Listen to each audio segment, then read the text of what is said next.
जय हिंद साथियों, आप सभी का बहुत बहुत स्वागत है ग्रैंड गुरुजी क्लासेस में। दोस्तों, अगर आप railway NTPC group D technicians और लोको पायलट की तैयारी कर रहे हैं तो आप सही वीडियो को क्लिक किए हुए हैं, क्योंकि दोस्तों इस चैनल पर आपको रेलवे से रिलेटेड हर तरह के प्रश्न कराए जाते हैं जो कि आपके एग्जाम में पूछे जाते हैं। दोस्तों, ये सभी प्रश्न रेलवे के सिलेबस और प्रीवियस ईयर क्वेश्चन पर आधारित है। तो अगर आप चैनल को अभी तक सब्सक्राइब नहीं किए हैं तो चैनल को जरूर सब्सक्राइब कर ले तथा बेल आइकन को प्रेस कर ले और वीडियो को अधिक से अधिक अपने मित्रों, भाई और बहनों को शेयर करें। तो चलिए दोस्तों, हम लोग क्लास को स्टार्ट करते हैं और आज का पहला प्रश्न है, पुराणों की संख्या कितनी है? Right answer ready 18। पुराणों की संख्या कितनी है? 18 है। दोस्तों, सबसे प्राचीन पुराण कौन सा है? मत्स्य पुराण। याद रखेंगे, सबसे प्राचीन पुराण कौन सा है? मत्स्य पुराण। अगला प्रश्न है, वेदों की संख्या कितनी है? राइट आंसर है बी 4। वेदों की संख्या 4 है। दोस्तों, कौन कौन से वेद है? ऋग्वेद, यजुर्वेद, सामवेद और अथर्ववेद।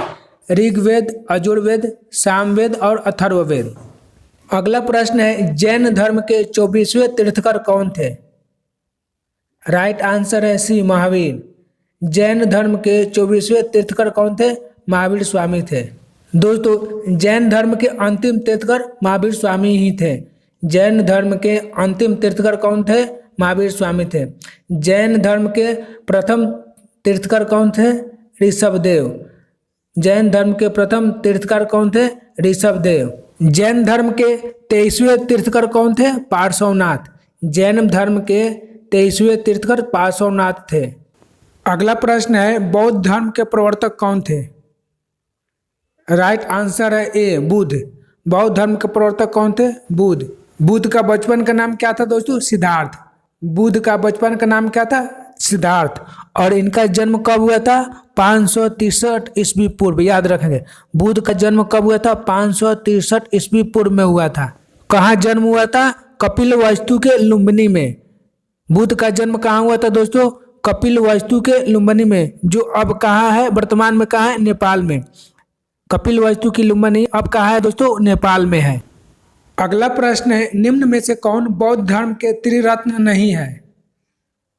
राइट आंसर है सी अंग। निम्न में से कौन बौद्ध धर्म के त्रिरत्न नहीं है? अंग। दोस्तों, अंग बौद्ध धर्म के त्रिरत्न नहीं है।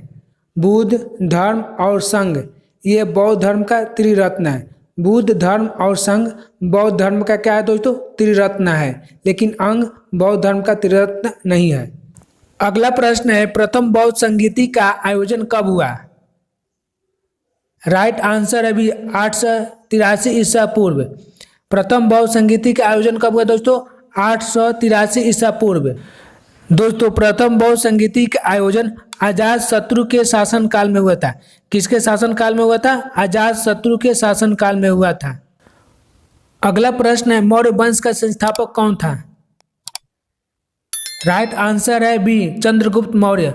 मौर्य वंश का संस्थापक कौन है? चंद्रगुप्त मौर्य। दोस्तों, घनानंद कौन था? तो घनानंद नंद वंश के राजा था। घनानंद कौन था? नंद वंश के राजा था। दोस्तों, अगला प्रश्न एग्जाम में पूछा जा सकता है कि बिंदुसार कौन था? तो बिंदुसार चंद्रगुप्त मौर्य का पुत्र था। बिंदुसार कौन था? चंद्रगुप्त मौर्य का पुत्र था, जो मौर्य वंश का अगला शासक बना। यानी कि चंद्रगुप्त मौर्य के बाद मौर्य साम्राज्य का शासक कौन बना? बिंदुसार बना। दोस्तों, चंद्रगुप्त मौर्य का जन्म कब हुआ था? 345 ईस्वी पूर्व। 345 ईस्वी पूर्व में चंद्रगुप्त मौर्य का जन्म हुआ था। और यह मगध का राजा कब बने? 323 ईस्वी पूर्व में। मगध के राजा कब बने? 323 ईस्वी पूर्व। अगला प्रश्न है, 1857 ईस्वी की क्रांति के समय ब्रिटिश का प्रधानमंत्री कौन था? राइट आंसर है ए पामस्टन। 1857 ईस्वी की क्रांति के समय ब्रिटिश का प्रधानमंत्री कौन था दोस्तों? पामस्टन। याद रखेंगे, 1857 ईस्वी की क्रांति के समय ब्रिटिश का प्रधानमंत्री कौन था? पामस्टन। बहुत ही अच्छा प्रश्न है और बार बार एग्जाम में पूछा जाता है। दोस्तों, यहाँ पर एक और अगला प्रश्न है जो बहुत ही महत्वपूर्ण है और बार बार एग्जाम में पूछा जाता है कि 1857 ईस्वी की क्रांति के समय भारत का गवर्नर जनरल कौन था? 1857 ईस्वी की क्रांति के समय भारत का गवर्नर जनरल कौन था?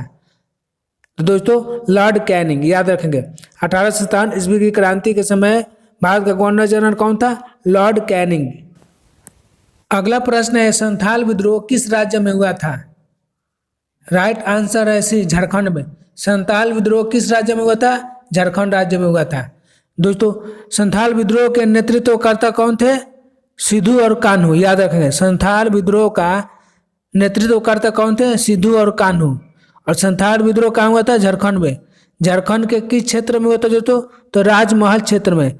झारखंड के राजमहल क्षेत्र में संथाल विद्रोह हुआ था और इसका नेतृत्वकर्ता कौन थे? सिंधु और कान्हू। सिंधु और कान्हू। अगला प्रश्न है राजा राममोहन राय को राजा की उपाधि किसने दिया था? राइट आंसर है सी अकबर टू। राजा राममोहन राय को राजा की उपाधि किसने दिया था? अकबर टू ने। राजा राममोहन राय को राजा की उपाधि किसने दिया था दोस्तों? अकबर टू ने। दोस्तों राजा राममोहन राय को भारतीय पुनर्जागरण का जनक कहा जाता है। एग्जाम में प्रश्न पूछा जाता है कि भारतीय पुनर्जागरण का जनक किसे कहा जाता है? तो राजा राममोहन राय को। राजा राममोहन राय को भारतीय पुनर्जागरण का जनक कहा जाता है क्योंकि दोस्तों इन्होंने अपने समाज के लिए बहुत कुछ किया था। इन्होंने मूर्ति पूजा, बाल विवाह तथा सती प्रथा का विरोध किया था।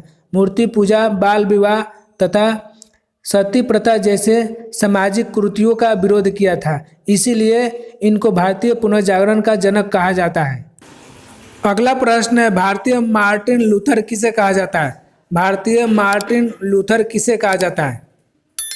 राइट आंसर है ए दयानंद सरस्वती। भारतीय मार्टिन लूथर किसे कहा जाता है दोस्तों? दयानंद सरस्वती को। दयानंद सरस्वती को भारतीय मार्टिन लूथर कहा जाता है। सत्य प्रकाश दयानंद सरस्वती की महत्वपूर्ण रचना है। सत्य प्रकाश दयानंद सरस्वती की महत्वपूर्ण रचना है। वेदों की ओर चलो करा दयानंद सरस्वती ने दिया था। वेदों की ओर चलो का नारा किसने दिया था? दयानंद सरस्वती ने दिया था। दयानंद सरस्वती का बचपन का नाम क्या था दोस्तों? मूल शंकर, याद रखेंगे। दयानंद सरस्वती का बचपन का नाम क्या था? मूल शंकर। भारत भारतीयों के लिए है का नारा दयानंद सरस्वती ने दिया था। भारत भारतीयों के लिए है का नारा किसने दिया था दोस्तों? दयानंद सरस्वती ने। अगला प्रश्न है रामकृष्ण मिशन की स्थापना किसने की? राइट आंसर है डी विवेकानंद ने। रामकृष्ण मिशन की स्थापना किसने की? विवेकानंद ने की। किसके प्रेरणा से दोस्तों? तो रामकृष्ण परमहंस की प्रेरणा से। विवेकानंद ने रामकृष्ण परमहंस की प्रेरणा से रामकृष्ण मिशन की स्थापना की। दोस्तों रामकृष्ण मिशन का मुख्य केंद्र कहाँ कहाँ है दोस्तों? बेलूर और मायावती। बेलूर और मायावती में रामकृष्ण मिशन का प्रमुख केंद्र है। और बेलूर दोस्तों कहाँ है? कोलकाता में। बेलूर कहाँ है? कोलकाता में। और मायावती कहाँ है? अल्मोड़ा में। मायावती कहाँ है? अल्मोड़ा में। दोस्तों विवेकानंद ने 1893 ईस्वी में शिकागो में आयोजित प्रथम विश्व धर्म सम्मेलन में भाग लिया था। कब? 1893 ईस्वी में शिकागो में आयोजित प्रथम विश्व धर्म सम्मेलन में भाग लिया था। अगला प्रश्न है हिंद स्वराज किसकी रचना है? दोस्तों आपको बताना है कि हिंद स्वराज किसकी रचना है। राइट आंसर है महात्मा गांधी। हिंद स्वराज किसकी रचना है? महात्मा गांधी की रचना है। दोस्तों हिंद स्वराज का प्रकाशन वर्ष का 1909 ईस्वी। हिंद स्वराज का प्रकाशन वर्ष का 1909 ईस्वी। दोस्तों लंदन जाते समय गांधी जी ने यह रचना लिखी थी। कब? लंदन जाते समय इन्होंने यह रचना लिखी थी। अगला प्रश्न है महात्मा गांधी ने अपना सत्याग्रह आश्रम कहाँ बनाया था? राइट आंसर है बी साबरमती तट पर। महात्मा गांधी ने अपना पहला सत्याग्रह आश्रम साबरमती तट पर बनाया था। कब बनाया था दोस्तों? 1916 ईस्वी में। महात्मा गांधी ने साबरमती आश्रम पर सत्याग्रह आश्रम कब बनाया था? 1916 ईस्वी में। और दोस्तों यहीं से गांधी जी ने सत्याग्रह आंदोलन शुरू किया था। साबरमती तट से ही सत्याग्रह आंदोलन शुरू किया था। दोस्तों साबरमती नदी कहाँ है? अहमदाबाद में। साबरमती नदी कहाँ है? अहमदाबाद में है। अगला प्रश्न है प्रथम गोलमेज सम्मेलन कहाँ हुआ था? राइट आंसर है भी लंदन में। प्रथम गोलमेज सम्मेलन कहाँ हुआ था? लंदन में हुआ था। कब हुआ था दोस्तों? 12 नवंबर 1930 को। प्रथम गोलमेज सम्मेलन 12 नवंबर 1930 को हुआ था। ब्रिटिश प्रधानमंत्री रैमजे मैकडोनाल्ड की अध्यक्षता में हुआ था। ब्रिटिश प्रधानमंत्री रैमजे मैकडोनाल्ड की अध्यक्षता में 12 नवंबर 1930 को प्रथम गोलमेज सम्मेलन हुआ था। कहाँ हुआ था दोस्तों? लंदन में। अगला प्रश्न है, क्रिप्स मिशन भारत कब पहुंचा? राइट आंसर डी, 22 मार्च 1942 को। क्रिप्स मिशन भारत 22 मार्च 1942 को पहुंचा। दोस्तों वीडियो कैसी लगी कमेंट्स बॉक्स में जरूर लिखिएगा। अगर वीडियो अच्छी लगी तो वीडियो को लाइक कर अपने मित्रों, बहनों और दोस्तों को अधिक से अधिक शेयर कीजिएगा तथा चैनल को जरूर सब्सक्राइब कर लीजिएगा। तो दोस्तों फिर मिलेंगे एक नए वीडियो में नए टॉपिक के साथ। तब तक के लिए जय हिंद, जय भारत।